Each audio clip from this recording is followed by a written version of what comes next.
BC సంక్షేమ సంఘం జాతీయ అధ్యక్షుడు R Krishnaiah, working president Arun Kumar, జాతీయ ప్రధాన కార్యదర్శి బాణాల అజయ్ కుమార్ పాల్గొని విద్యానగర్లోని బీసీ భవన్లో అరవింద్ స్వామికి నియామక పత్రం అందజేశారు.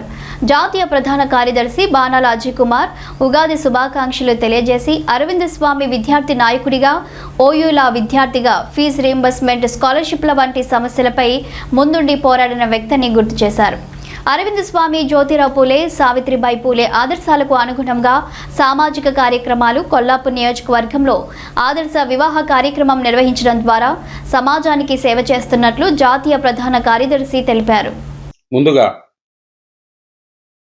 రాజ్యసభ సభ్యులు టైగర్ ఆర్ కృష్ణన్న గారికి, జాతీయ బీసీ సంక్షేమ సంఘం వర్కింగ్ ప్రెసిడెంట్ డాక్టర్ అరుణ్ బాబు గారికి మరియు జాతీయ బీసీ సంక్షేమ సంఘం నాయకులకు, రాష్ట్ర బీసీ సంక్షేమ సంఘం నాయకులకు మరి బీసీ కుల బంధువులకు అందరికీ పేరు పేరున నూతన సంవత్సర ఉగాది పండుగ శుభాకాంక్షలు తెలియజేస్తా ఉన్నాం. తెలంగాణ రాష్ట్ర బీసీ సంక్షేమ సంఘం అధ్యక్షునిగా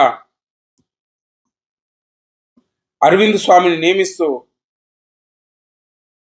మరి జాతీయ బీసీ సంక్షేమ సంఘం ప్రెసిడెంట్ టైగర్ ఆర్ కృష్ణన్న గారు, మరి డాక్టర్ అరుణ్ బాబు వర్కింగ్ ప్రెసిడెంట్ గారు అరవింద్ స్వామిని రాష్ట్ర అధ్యక్షునిగా నియమించడం, మరి ఆయనకు అభినందనలు తెలియజేస్తా ఉన్నాం. మరి అరవింద్ స్వామి విద్యార్థి దశ నుంచి కూడా విద్యార్థి నాయకుడిగా, మరి ఉస్మానియా యూనివర్సిటీ ఎల్ఎల్బి స్టూడెంట్గా, యూనివర్సిటీలో ఉన్న రోజుల్లో కూడా విద్యార్థుల సమస్యలపై, మరి రాష్ట్ర వ్యాప్తంగా విద్యార్థుల స్కాలర్షిప్ల విషయమైతేనేమి, హాస్టల్లో ఉన్నటువంటి సమస్యలపై నిరంతరం పోరాడుతూ విద్యార్థి నాయకుడిగా ఎదిగారు. మరి దాదాపు 8 సంవత్సరాల నుంచి